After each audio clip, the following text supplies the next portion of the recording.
Hello, everyone, and welcome to today's episode of English Time Podcast. I'm Emma. And I'm Jack. How are you feeling today, Emma? Honestly, Jack, I've been feeling a bit stressed lately. So today's topic is really important, talking about mental health and feeling stressed. Absolutely. Mental health is something everyone experiences, and it's super important to learn how to talk about it, especially in English. That's right. Whether you're feeling a little overwhelmed or just want to express your feelings better, this episode will help you with useful phrases and vocabulary. So, stay with us. Let's start with a simple conversation between two friends talking about stress. Listen carefully and don't worry if you don't catch everything at first. We'll explain everything afterwards. Hi, Jack. You look tired today. Are you okay? Hi, Emma. I'm a little tired and stressed. I have a lot of work and exams. Oh, I understand. What kind of work do you have? I work in a store, and I also study for my exams. It's hard to do both. That sounds difficult. When do your exams start? They start next week. I'm worried about them. I feel worried too when I have big tests. What do you do when you feel stressed? I try to take deep breaths. Sometimes I go outside for a short walk. That's good. How do you take deep breaths? I breathe in slowly, and then breathe out slowly. It helps me calm down. Yes. I like to listen to music or talk to a friend when I feel stressed. Talking to a friend sounds nice. Maybe I will try it. It's good to share your feelings. You don't have to be alone. Thanks, Emma. I hope I feel better soon. I'm sure you will. Take care, Jack. Let's take a closer look at the conversation and learn some useful words and phrases. Yes, let's go step by step. First, the word tired. Tired means you don't have much energy. For example, I'm tired after work. Good. Next, the word stressed. If you are stressed, it means you feel worried or nervous. You have too many things to do or think about. For example, I'm stressed about my exams. Now let's talk about the phrase, take deep breaths. It means you breathe slowly and deeply to help yourself relax. It helps your body calm down. Another useful phrase is go outside for a short walk. Yes, this means you leave your room or house and walk for a few minutes to feel better. Now let's look at some grammar. In the conversation we heard, I'm a little tired and stressed. This sentence uses the verb to be with adjectives to talk about feelings. Right. I'm means I am. So I'm tired. I'm stressed. We also heard, what do you do when you feel stressed? This question uses the present simple tense. We use it to ask about regular habits. The answer was, I try to take deep breaths. Try to means you make an effort to do something. And finally, you don't have to be alone. This means it's not necessary to deal with your feelings by yourself. You can talk to someone. That's a lot of good vocabulary and simple grammar. Yes. Try using these phrases when you talk about your feelings. It really helps. Let's hear a more detailed conversation about dealing with stress.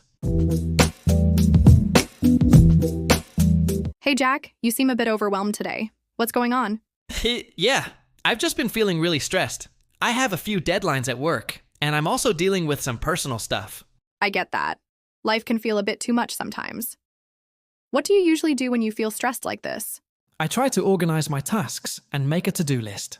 It helps a little, but sometimes I still feel anxious. That's a good start. I usually take short breaks during the day or go for a quick walk.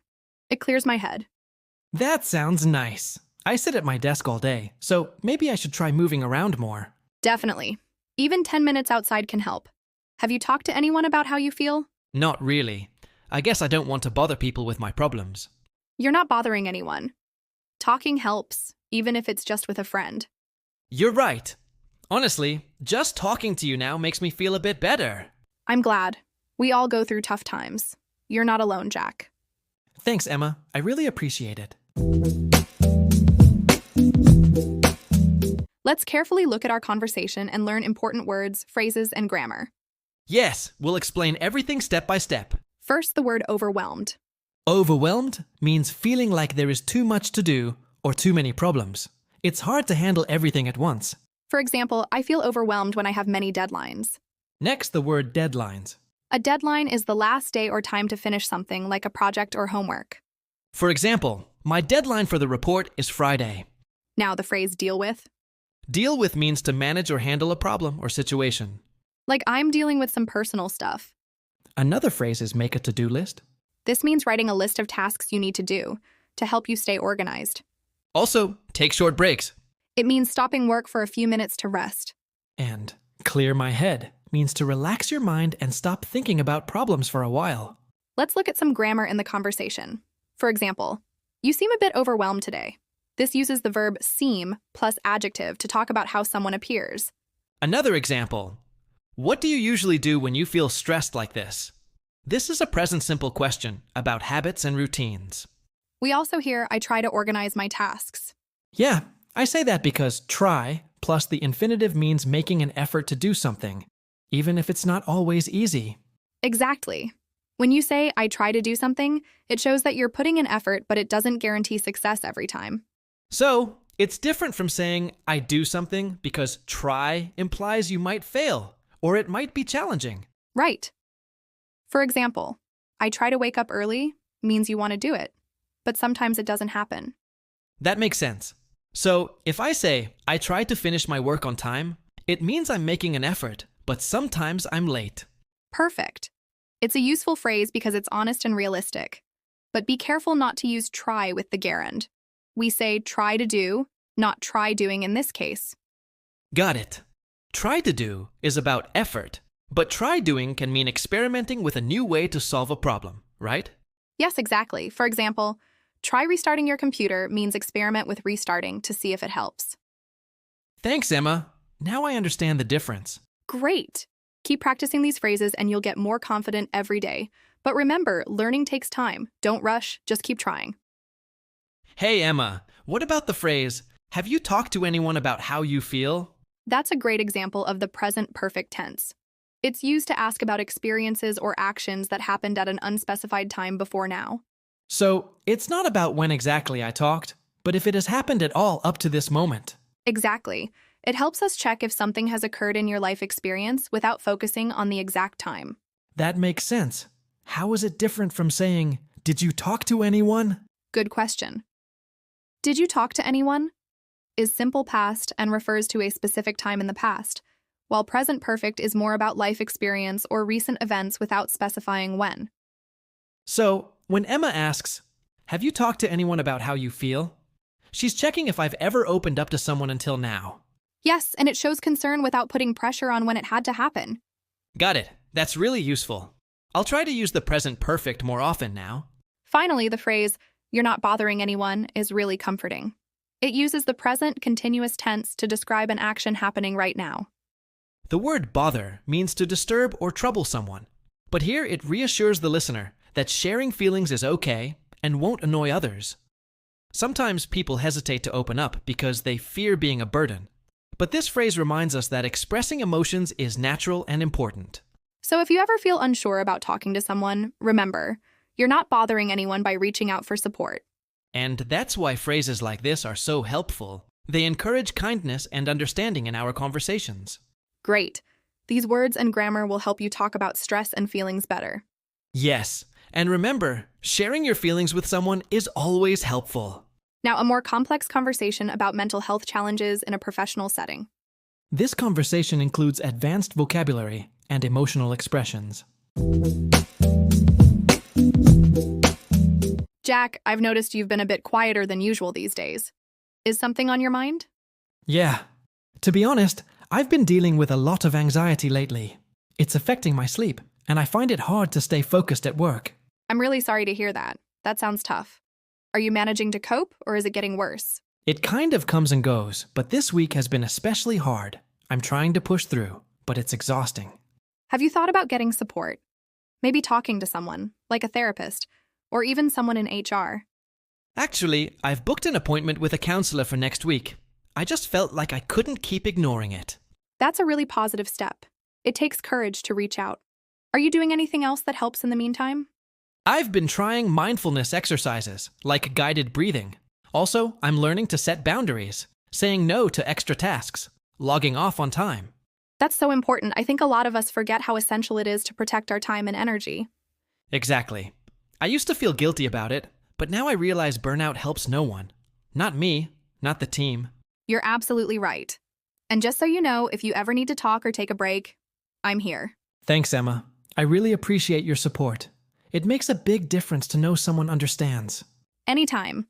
mental health matters and we all need to look out for each other. Let's carefully review our conversation and explain key words, phrases, and grammar to help learners understand better. Great idea. We'll go through everything step by step. First, the phrase a bit quieter than usual. It means someone is talking or behaving less than normal. For example, you've been quieter than usual at work. Next, on your mind means something is bothering or worrying you. Like, is something on your mind means, are you thinking about a problem? Then, dealing with anxiety. Dealing with means managing or coping with something difficult. Anxiety is feeling worried or nervous about things. Also, cope means to manage or handle difficult feelings or situations.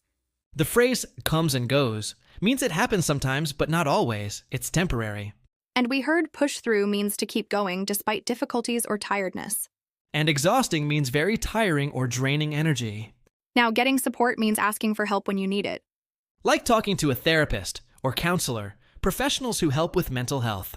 Set boundaries means deciding what you will or won't do to protect your time and energy. For example, saying no to extra tasks is part of setting boundaries. Logging off on time means stopping work at a certain time instead of working late.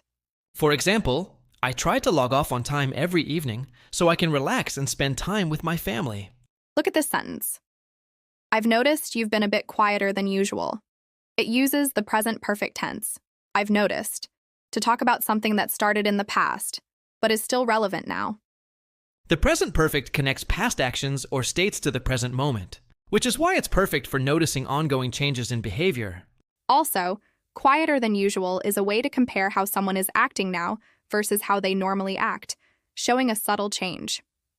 Using this tense and phrase helps make the conversation feel more natural and caring, because you're acknowledging something important that might not be obvious at first. So when you want to gently point out a change in someone, this structure is really useful. And you've been is the present perfect continuous, showing an action or state continuing up to now. Also, it kind of comes and goes. Kind of is an informal way to say somewhat or partly. I'm trying to push through. This is present continuous for an action happening now. Notice, I just felt like I couldn't keep ignoring it. This uses past simple, felt, because it refers to a specific moment in the past. Another important part, I'm learning to set boundaries. Present continuous for an ongoing process or habit being developed. Finally, if you ever need to talk or take a break, I'm here. This is a conditional sentence offering support with if plus present simple and I'm here as reassurance. These phrases and grammar points help express feelings clearly and kindly. Yes, and remember, talking about mental health is important and shows strength. Great job today! Remember, mental health is really important, and talking about it helps us understand and support each other better. Absolutely. Keep practicing these phrases and don't hesitate to share how you feel with someone you trust. Opening up is a powerful step. Now, here's your challenge. Try to use at least one new phrase from today's episode in a conversation with a friend or family member this week.